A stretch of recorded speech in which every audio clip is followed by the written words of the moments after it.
My name is Amelia Thorne, and at 38 years old, I found myself standing at my mother's funeral, a strange sense of calm settling over me as I waited for my sister, Clara, to arrive. It had been 6 years. 6 years since she had not just stolen but meticulously dismantled my life, taking with her the man I was going to marry, a man whose wealth and influence had once seemed like a fairy tale. I hadn't laid eyes on either of them since the day my world had imploded. When they finally walked through the chapel doors, Clara, with her practiced smile and the ostentatious glint of diamonds on her hand, a profound and unexpected peace washed over me. She had no idea who was waiting to meet her. She had no idea that the life she thought she'd won was a game I was no longer playing. My mother, Evelyn Thorne, was the quiet heart of our family, the steady hand that guided us through the turbulent waters of childhood. Growing up in a rambling, book-filled house in a leafy suburb of Philadelphia, she was the one who taught me the value of dignity and the quiet strength of self-respect. Our bond was a tapestry woven from late-night talks, shared cups of tea, and the unspoken understanding that passed between us. Even after I moved into a sun-drenched apartment in Center City and carved out a career as an art curator, her voice on the phone was my daily anchor, her wisdom my compass. When the doctors delivered the diagnosis 8 months ago, stage 4 ovarian cancer, it felt as if the very ground beneath my feet had given way. Despite the grueling treatments, we all knew our time was finite. My mother faced her illness with a grace that was both heartbreaking and inspiring, her concern always for us, for the rifts in our family, rather than her own pain. She passed away on a Tuesday morning, in the same bed where she used to read me bedtime stories, her hand in mine, her last breath a whispered plea for me to find peace. 6 years earlier, at 32, my life was a portrait of success. I had a fulfilling career at a prestigious gallery, a close circle of friends, and a life rich with art and culture. But there was a quiet ache of loneliness in the evenings. I dated, but the connections were fleeting, like brushstrokes on a canvas that never quite dried. Then, at a fundraising gala for the Philadelphia Museum of Art, my college roommate, Julia, introduced me to Julian Croft. Julian was captivating. At 36, he was a self-made real estate mogul, with a smile that could disarm armies and a confidence that was almost a physical presence. He spoke of architecture and urban renewal with a passion that mirrored my own for art. Our connection was immediate, a spark that lit up the cavernous ballroom. After our first date at a rooftop restaurant with a glittering view of the city skyline, I drove to my parents' house, a giddy smile on my face, and told my mother I thought I'd finally met him. Our relationship was a whirlwind of beautiful moments. Weekends exploring the Brandywine Valley, front row seats at the Philadelphia Orchestra, and quiet, intimate dinners where we'd talk for hours. Julian was endlessly attentive, generous not just with gifts, but with his time and his focus. 18 months after we met, on a private tour of the Barnes Foundation after hours, surrounded by the works of Renoir and Cezanne, he got down on one knee and presented me with a flawless, cushion-cut diamond that seemed to hold all the light in the room. I said yes, my heart so full I thought it might burst. My parents were overjoyed. My mother, Evelyn, with her love for beauty and tradition, immediately began sketching out ideas for a perfect garden wedding at their home. Julian, with his boundless resources, was eager to make any dream a reality. And then there was Clara. My sister, 2 years my junior, was the shadow to my light, or so it had always felt. Growing up, our relationship was a complex dance of affection and intense competition. If I earned an A, she had to earn an A+. If I made a new friend, she had to charm them away. It was a pattern my mother spent her life trying to smooth over, ensuring we each felt seen and loved, but the underlying rivalry always simmered. Despite our history, I asked her to be my maid d'honneur. It was my mother's suggestion, a hope that as adults, we could finally lay our childish jealousies to rest. I wanted to believe it too. I introduced Clara to Julian at a family dinner. I watched as she turned the full force of her charm on him, laughing a little too loudly at his jokes, her hand lingering on his arm as she spoke. I dismissed it. That was just Clara, always wanting to be the most dazzling person in the room. Our engagement party was a magical affair in my parents' sprawling backyard. Clara had helped my mother string fairy lights through the ancient oak trees and arrange wildflowers in mason jars. She was the perfect picture of a devoted sister. But throughout the night, I caught her gaze fixed on Julian from across the lawn. When our eyes met, she would flash a brilliant smile and raise her glass to me, a silent toast that now seems laced with bitter irony. Later, as the party wound down, my mother found me in the kitchen, packing away leftover canapés. "Amelia, darling," she began, her voice gentle. "Clara seems quite taken with Julian." "She's just being friendly, Mom," I said, rinsing crystal champagne flutes. "You know how she is." My mother paused, her brow furrowed with a familiar worry. "Just be careful, honey. You have something beautiful, and you know how your sister has always admired the things you have." I kissed her on the cheek. "We're not kids anymore, Mom. She's happy for me." The painful naivety of those words still echoes in my memory. 3 months before the wedding, the subtle shifts began. Julian started working later, his phone buzzing with texts at all hours, which he dismissed as late-breaking deals. Our standing Friday night dates were often canceled for emergency meetings with investors. When we were together, he felt a million miles away, his gaze drifting, his attention fractured. More disturbingly, he began to subtly critique me. The way I hummed when I was concentrating, something he used to call endearing, was now distracting. My favorite cashmere sweater, a gift from him, suddenly made me look frumpy. At the same time, Clara began calling me more often, her questions always couched in concern for the wedding. "I just want everything to be perfect for my big sister," she'd say, even though my mother and a wedding planner were handling the majority of the details. She started volunteering to meet with vendors I couldn't get to because of work, insisting she wanted to help. One evening, Julian and I had dinner at a famed Steven Star restaurant. The entire meal was punctuated by the vibration of his phone on the table. He offered monosyllabic answers to my questions about his day. "Is everything all right?" I finally asked, the food tasting like ash in my mouth. "Just a lot going on with the new waterfront project," he mumbled, not meeting my eyes. "You know how it is." A few days later, while doing laundry, I found a trace of unfamiliar perfume on the collar of his shirt.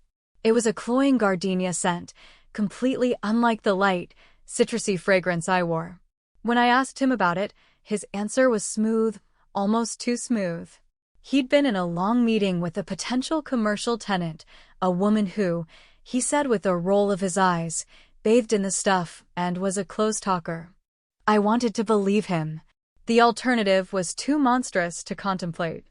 I met my friend Julia for coffee, my hands trembling as I recounted my fears. "Every couple gets wedding jitters, Ames," she soothed. "Mark and I nearly called it off a dozen times. It's the pressure." But her words did little to untangle the knot of dread in my stomach. My mother noticed my distress at our next lunch. "You've lost weight, sweetheart," she said, her gentle eyes full of concern. "Is it just wedding stress, or is there something more?" I forced a smile. "Just a lot to do. Everything's fine." But it wasn't. I tried harder, thinking maybe I was the problem. I planned romantic evenings, bought new lingerie, tried to reignite the spark that seemed to be fading. But the more I tried, the more he pulled away, his affection feeling forced and hollow. The breaking point began with a small, innocuous detail. The cake tasting. Julian had been excited about it for weeks, talking about the different flavor combinations. The morning of the appointment, he called. An urgent, can't-be-missed meeting had come up. "Why don't you take Clara?" he suggested brightly. "She has great taste. She can report back." I hung up the phone, a cold sickness spreading through me. How would my sister know his preferences? Still, I let her go with me, pretending it was all perfectly normal. The next afternoon, I was cleaning out Julian's car as a surprise before we were meant to go to a friend's dinner party. Tucked deep between the passenger seat and the center console, I found an earring.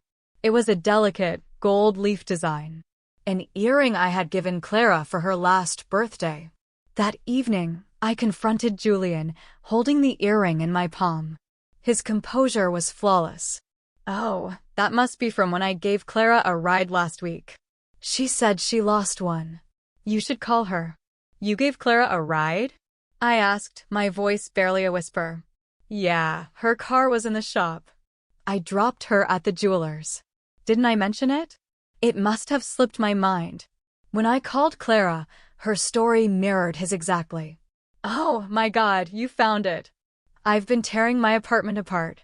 Julian was such a lifesaver giving me a lift." The seamlessness of their lies was more damning than any confession. That night, I lay awake, staring at the ceiling, my mind a maelstrom of suspicion and denial. Was I going crazy?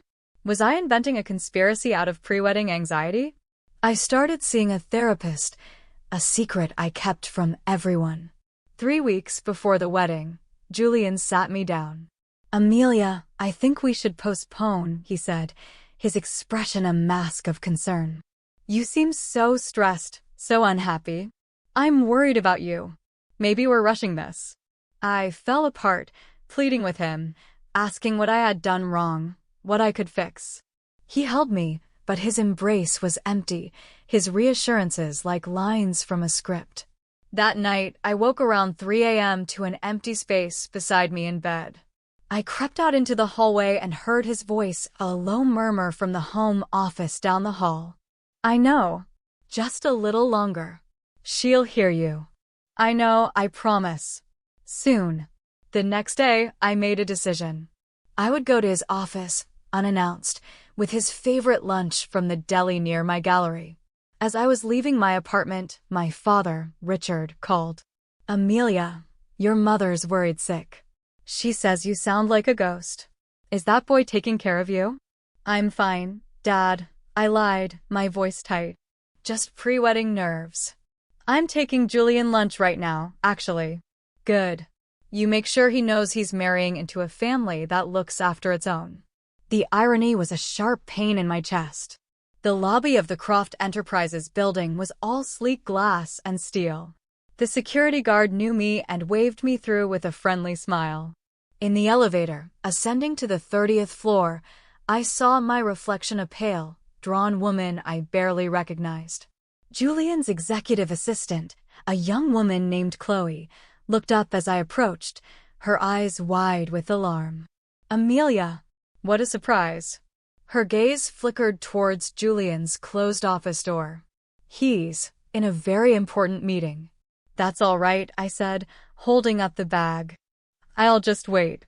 Chloe stood up, physically blocking my path. "He left specific instructions not to be disturbed. It's highly confidential." The panic in her eyes confirmed my deepest fears. "Is he alone, Chloe?" Her silence was the only answer I needed. I brushed past her, my hand shaking as I reached for the handle of the heavy oak door. I pushed it open. The scene is burned into my memory with the searing clarity of a branding iron.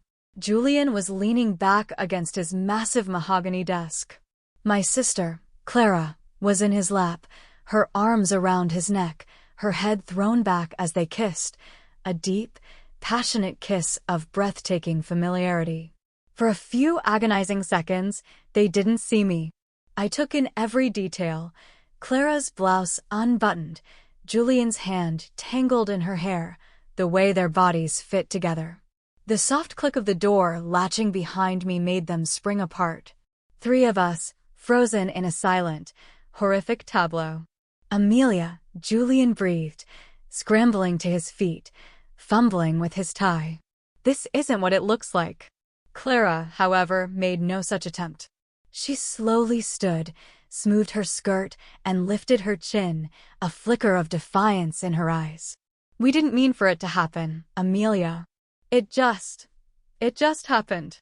A strange, Icy calm descended over me. How long? My voice was unnaturally steady. It was Clara who answered, not even looking at me. A few months. Since the engagement party. Months.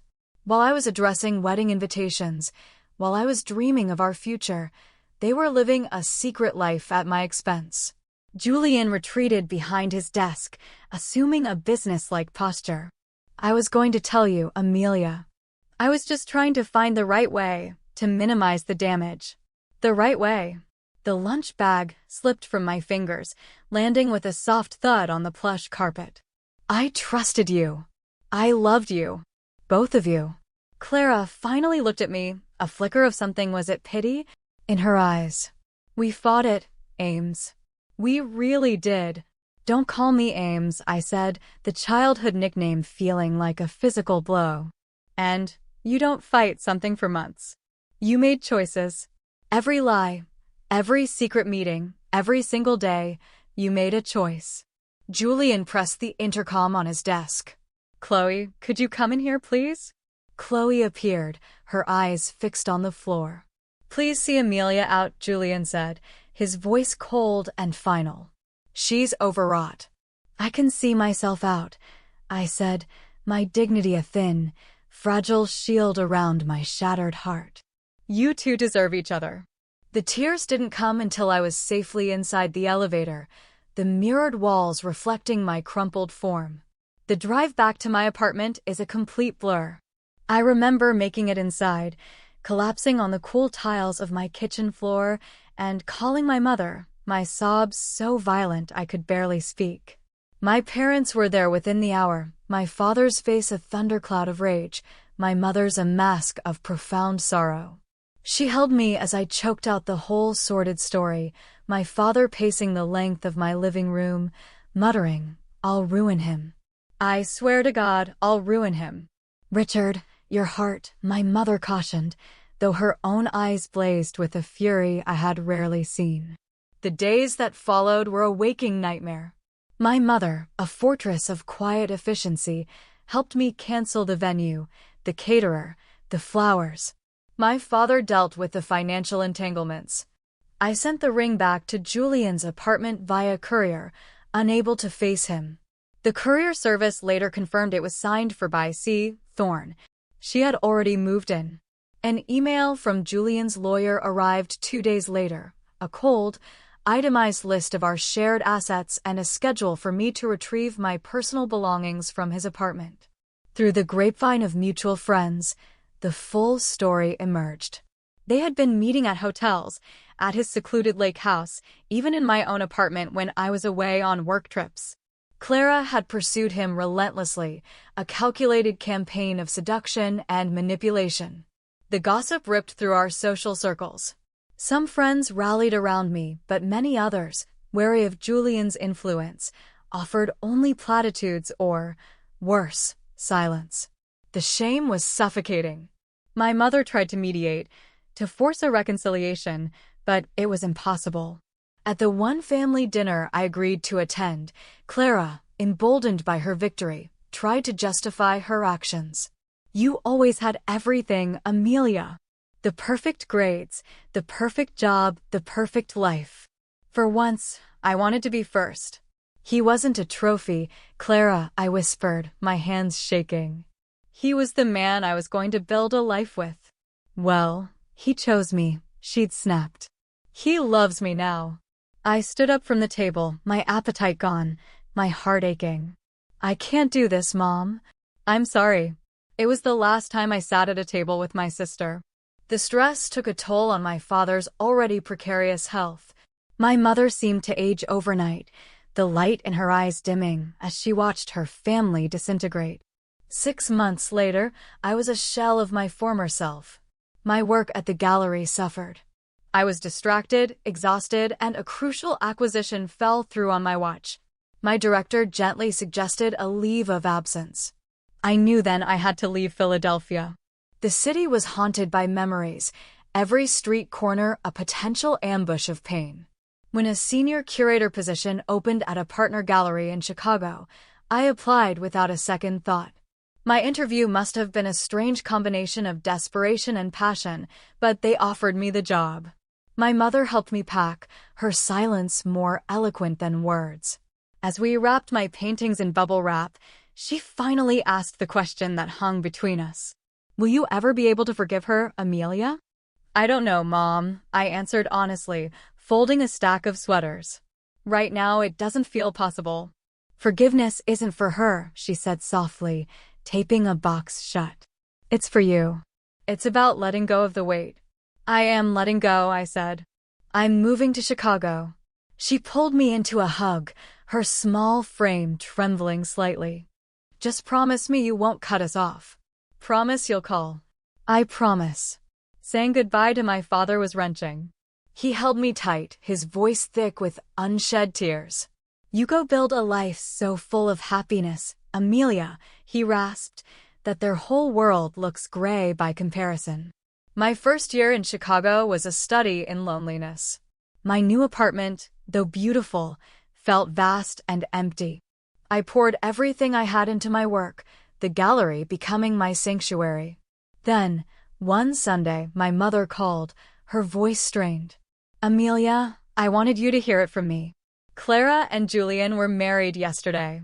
The news, accompanied by a glossy feature on a local society blog, was a fresh wave of pain. There they were, smiling on the steps of City Hall, Clara's hand on his chest, my former engagement ring sparkling on her finger. That night, I drank a bottle of wine and methodically deleted every digital trace of Julian from my life. As the sun rose over Lake Michigan, I made a vow. That was the last day I would ever cry over them. I began to build a life. I joined a book club, took a pottery class, and slowly, cautiously, made friends. My closest became Sarah, a sharp-witted architect who could make me laugh until my sides ached. She tried to set me up on dates, but the idea of that kind of vulnerability was still terrifying. A year and a half after my move, my gallery sent me to a symposium on contemporary art in Seattle. At a networking dinner, I found myself seated next to a man named David Sterling. He was an architect, but where Julian had been about grand, sweeping gestures and gleaming towers, David spoke of sustainable design, community spaces, and the human scale of buildings. He was quiet, thoughtful, and possessed a gentle humor that put me instantly at ease. He listened more than he talked, and when he looked at me, I felt seen, not assessed. He asked for my card at the end of the evening. I gave it to him, expecting nothing. He emailed the next day, asking to discuss a new public art initiative over coffee. For the next few months, our relationship was a series of professional emails and occasional phone calls. Sarah, my friend, was not fooled. The man is smitten, Amelia. He's not just interested in your professional opinion on sculpture. When he finally asked me to dinner, a real, official date, I nearly canceled 3 times. I went, my nerves a tangled mess. Halfway through the meal, while talking about our favorite childhood books, a full-blown panic attack seized me. My chest tightened, the room started to spin, and tears streamed down my face. I was mortified. David didn't flinch. He simply moved his chair next to mine, took my hand, and talked me through it, his voice a low, steady anchor in my storm. Breathe with me, Amelia. Just breathe. It's okay. You're safe. He drove me home and walked me to my door, asking for nothing, not even an explanation. The next day, a simple bouquet of wildflowers arrived at the gallery. The card read, "No pressure. No expectations.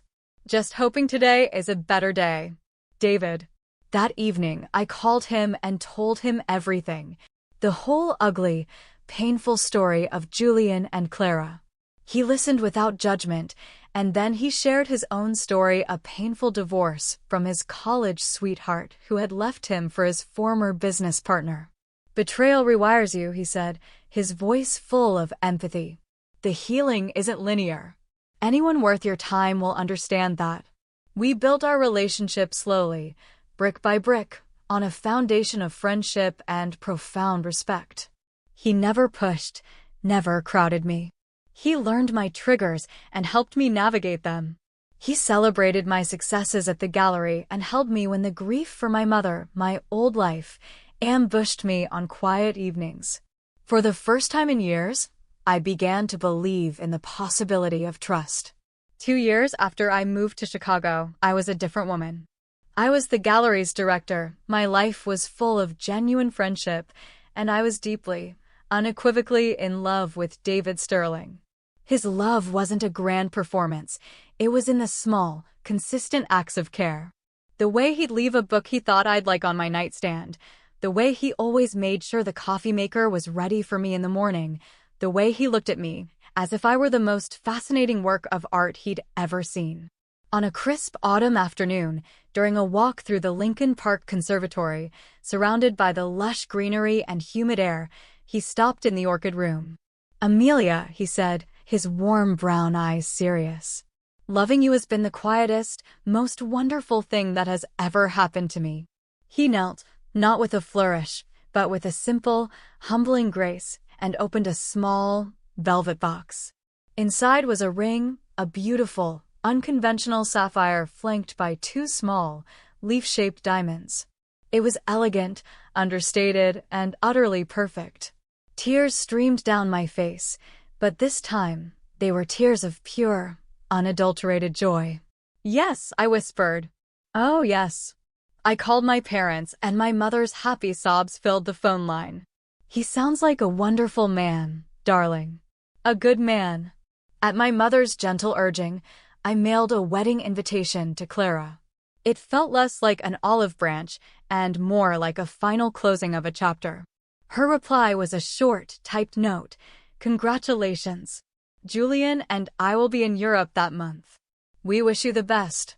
Our wedding was a small, intimate ceremony at a historic Chicago library, surrounded by 50 of our closest friends and family.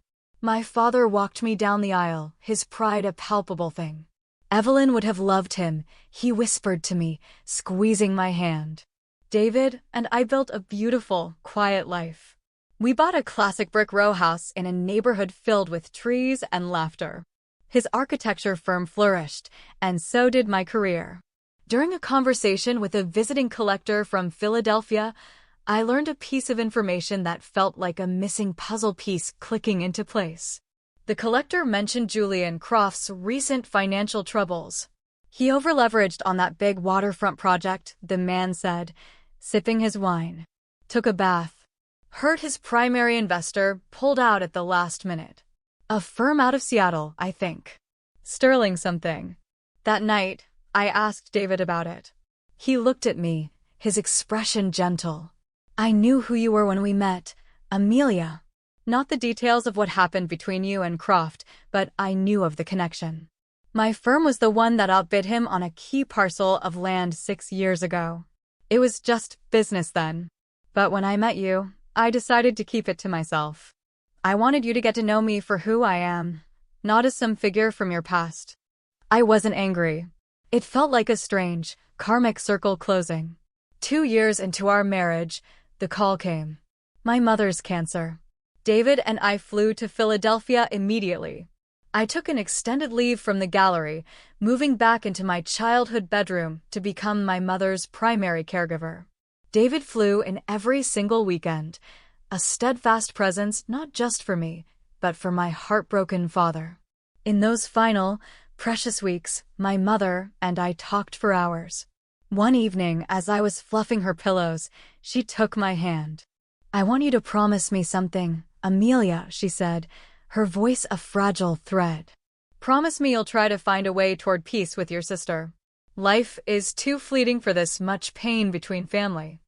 I promised, the word catching in my throat, knowing it was a promise made for her, not for me. She passed 3 days later, holding my hand. I was the one who called Clara. "Mom's gone," I said, the words feeling foreign and impossible. There was a sharp intake of breath, then a choked, "I'm on my way." We were civil as we made the arrangements, our shared grief a temporary, fragile bridge over the chasm between us. But the real test, I knew, would be the funeral. The morning of the funeral was cold and gray. a fine mist slicking the streets. David stood behind me as I stared at my reflection, his hands a warm, steady pressure on my shoulders. "Whatever happens today," he said softly, "I am with you." The chapel was filled with the scent of lilies and the low murmur of sympathetic voices. I stayed by my father's side, a receiving line of grief. Then a hush fell over the room. Clara and Julian had arrived. He looked tired, older than I remembered, but he wore his expensive suit like armor. Clara was immaculately dressed in designer black, her posture rigid, her hand clutching a Chanel bag with the massive diamond ring pointed outward like a weapon. My father stiffened beside me. They made their way to the front row. "Amelia," Clara said, her voice strained. Julian just nodded at me, a flicker of discomfort in his eyes. Just as the service was about to begin, Clara leaned over. "I need to talk to you," she hissed, gesturing to a small anteroom. Reluctantly, I followed her. Away from the crowd, the facade she wore seemed to crack. I could see the fine lines of stress around her eyes. "You look well," she said, though it sounded more like an accusation. She started twisting her ring. "Julian and I just put an offer on a penthouse on Rittenhouse Square. The view is incredible. We're redoing the whole thing, of course. Italian marble, a chef's kitchen." She paused, waiting for a reaction I wouldn't give her. "He's about to close a massive deal. We're thinking of spending the summer in the south of France." Her words, once designed to inflict maximum pain, now just sounded hollow and desperate. I felt a wave of pity for her, so profound it startled me. "That's nice, Clara," I said, my voice gentle. "I'm happy for you if you're happy." I smiled, a real, genuine smile. "Have you met my husband?" Her eyes widened. "Husband?" "David," I called, opening the door. He was standing just outside, his expression calm and patient. He stepped into the room. At the same moment, Julian, who had clearly been hovering, appeared in the doorway behind him. The moment David and Julian locked eyes, the color drained from Julian's face. He knew exactly who David was. "Sterling," Julian managed to say, his voice thin. "Croft," David replied, his tone level and professional. Clara was staring at David, the name finally clicking into place. "David Sterling?" "Of Sterling Architecture." "That's right," David said, taking my hand. "Amelia and I were married 2 years ago." The air in the small room was thick with unspoken history. The failed land deals, the financial losses, the quiet, devastating shift in power. Julian's carefully constructed world was built on a foundation of sand, and he had just come face to face with the man who held the water. Before anyone could speak again, a commotion came from the chapel. We rushed out to find my father slumped in his seat, his face pale, his hand clutching his chest. "Dad!" Clara and I cried out in unison. In the ensuing chaos, a doctor in attendance rushing to his side, the funeral director trying to maintain order, the animosity between us evaporated, replaced by a raw, shared fear. The doctor assured us it was a severe anxiety attack brought on by grief and stress, not his heart. For 20 minutes, in the hushed quiet of the anteroom, Clara and I sat on either side of our father, her hand resting near his on the armchair, our gazes meeting over his head in a moment of unguarded, mutual concern. The service, when it finally proceeded, was a blur of tears and memory. I spoke of my mother's grace and wisdom. When it was Clara's turn, her voice broke after only a few sentences.